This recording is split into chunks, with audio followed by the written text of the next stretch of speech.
Назревает долгожданная развязка выступлений сборной Армении в этом цикле квалификации к чемпионату Европы. Так уж получилось, что несмотря на унизительное поражение от Латвии, наша команда все еще сохраняет шансы на путевку. Причем все зависит от нас самих. Напомню, что 18 ноября у нас встреча с Уэльсом, а 21 с Хорватией. Победа в этих матчах будет не только сенсационной для нас, но и исторической. Мы впервые попадем на чемпионат Европы. Александр Васильевич Петраков огласил список футболистов, которые должны выполнить эту тяжелейшую задачу, и должен признать, неожиданные имена там есть. Небольшая реклама на нашем канале.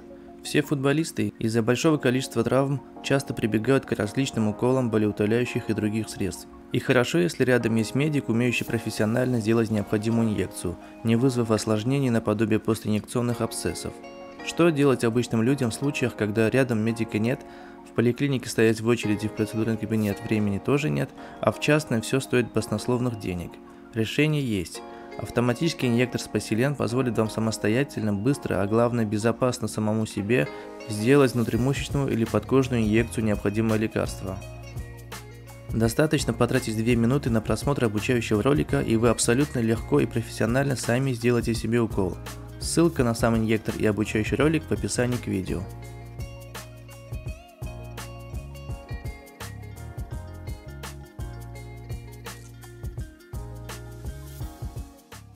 Перед тем, как обсудить список приглашенных футболистов, расскажу о забавном случае. Армянская федерация футбола опубликовала фото, где на неизвестный телефон приходит звонок от Александра Петракова.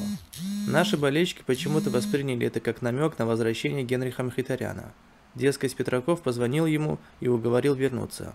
Хотя по факту это был просто пост о скором объявлении списка приглашенных футболистов. Когда в этом списке болельщики не увидели Мхитаряна, почему-то под их гнев попала федерация, которая якобы дала им ложные ожидания. Друзья, это классический пример того, как мы сами себе строим ничем не обоснованные ожидания, а потом злимся, почему они не сбылись. Давайте хотя бы к матчам с Уэльсом и Хорватией подойдем со здоровым оптимизмом. Мы способны победить, но по факту оба наших соперника сильнее нас, поэтому делать трагедию при отрицательном результате точно не нужно. Итак, вот кого позвал тренерский штаб на ноябрьские матчи. Среди вратарей по-прежнему нет новых имен. Вызваны Огнен Чинчаревич из Алашкерта, Станислав Бучнев из Пюника и Арсен Бегларян из Арарата Армении. Многие болельщики хотели бы увидеть 19-летнего Гора Матиняна из БКМА, который неплохо себя показывает не только в чемпионате Армении, но и в молодежной сборной. Но все равно в таких ответственных матчах он не получит шанса, поэтому лучше оставить его вызов на следующий год. В защите у нас, как обычно, не лучшая ситуация.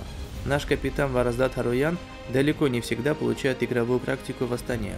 Но за неимением лучших вариантов, тренерский штаб ожидаемо вызвал его на важнейшие матчи, и думаю, он снова будет в основе. Похожая ситуация у Степы Макарчана, выпавшего из основы Осиека, и Андре Кализера, который вообще сидит в глухом запасе аутсайдера чемпионата Швеции. Поэтому за центр нашей защиты особенно тревожно. Георгий Арутюнян хоть и не основной защитник Краснодара, но постоянно используется в ротации, поэтому 19-летний футболист едва ли не главная наша надежда в предстоящих матчах. Есть, конечно, еще Эрик Пилоян из Урарту и Таром Восканян из Алашкерта, но весь цикл Петраков им не доверял игры в основе. Будет странно увидеть их в старте в последних самых важных матчах. Также вызван 24-летний Альберт Хачумян из БКМА. Он центральный защитник, может при необходимости переместиться на правый фланг. Альберт не новичок. В 2021 году он уже дебютировал за сборную в матче против Швеции, которая закончилась победой последних. Честно говоря, не думаю, что его вызов что-то значит. Скорее всего, Хачумян будет смотреть оба матча со скамейки запасных. Касаемо флангов защиты, все неплохо. Наир Тикнезян, как обычно, в хорошей форме и отлично себя показывает в московский Локомотив. Кстати, у него недавно была свадьба с российской журналисткой и ведущей Матч ТВ Яной Ромашкиной. Давайте поздравим с этим фактом нашего Наира и пожелаем семейного счастья. Жерар Маркарян хоть и один из лучших в Урарту, но думаю, он в данный момент не конкурент Тикнезяну. Каму Гованесян тоже в отличной форме за Астану, и вполне можно ожидать его в основе, в случае, если Артак Дашьян выйдет не на позицию правого защитника, а как центральный полузащитник. Артак, кстати, тоже в отличной форме в Пюнике. Несмотря на получение армянского паспорта, Нана Анфи не получил вызова в сборную Армении. Вероятно, это связано с тем, что футболисту еще нужно отыграть 5 полных сезонов в чемпионате Армении, а это случится только в конце текущего чемпионата. Отдельное видео об этом футболисте можно посмотреть на моем канале, ссылка будет указана ниже. В полузащите мы привычно не видим Хорена Барямяна. Думаю, уже не важно, в какой он форме. Петраков старательно игнорирует не самого плохого нашего футболиста. Единственное, хотелось бы, чтобы журналисты на пресс-конференции задали прямой вопрос: в чем причина постоянного невызова Хорена? Болельщики имеют право знать это. Для многих неожиданность отсутствие Тиграна Барсельяна, который хорошо себя проявляет за Братиславский Слован. Возможно, это связано с тем, что перед матчем с Латвией он был в еще лучшей форме, но за сборную выдал плохое выступление. Но я все же склонен считать, что причина в высокой конкуренции на его позиции. Эдгар Савикян – один из лучших полузащитников всей российской премьер-лиги. Вагам Бичахчян имеет постоянную игровую практику в более сильном польском чемпионате и является более разноплановым футболистом. А Артур Серубян хоть и мало выступает за Касса Пия, но более перспективен ввиду своей молодости. Эдуард Спиртян – один из лидеров Краснодара и, несомненно, находится в хорошей форме. Будем честны, Эдик весь цикл смотрелся довольно блекло, даже с учетом того, что ему приходилось играть не на своей позиции. Поэтому будем надеяться, что именно на матче с Уэльсом и Хорватией выпадут его лучшие матчи. Угочуку Иву – твердый футболист основы казанского Рубина. Естественно, ждем от него очередного хорошего выступления за Армению.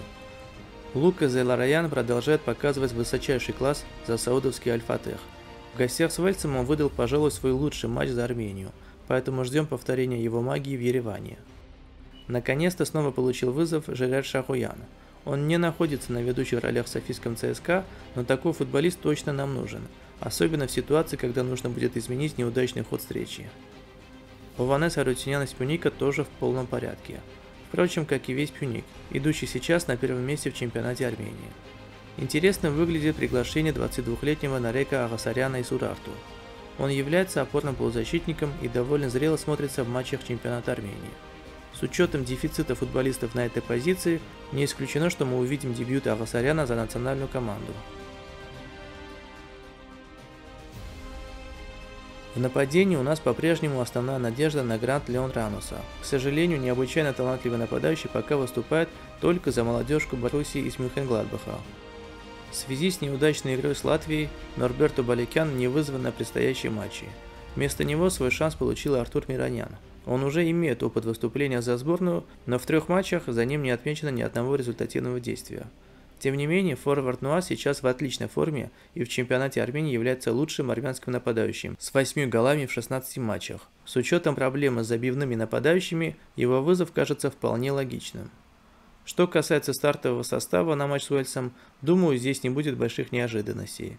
Навряд ли Петраков изменит себе и поменяет знакомую всем тактику 5-4-1. Вратарем будет Чанчаревич, на правом фланге защиты Дашян, на левом Текнезян, в центре Харутюнян, Харуян, Макарчан, в полузащите в центре Иву и Спиртян, на правом фланге Севикян, на левом фланге Зелараян, в нападении Ранус. Честно говоря, если выключить эмоции и патриотизм, я думаю, что скорее всего мы уступим в обеих встречах и закончим цикл на предпоследнем месте. Но как и все наши болельщики, я всегда буду верить и поддерживать нашу команду. Поэтому ставлю на то, что мы победим Уэльс со счетом 2-1, а Хорватию 1-0.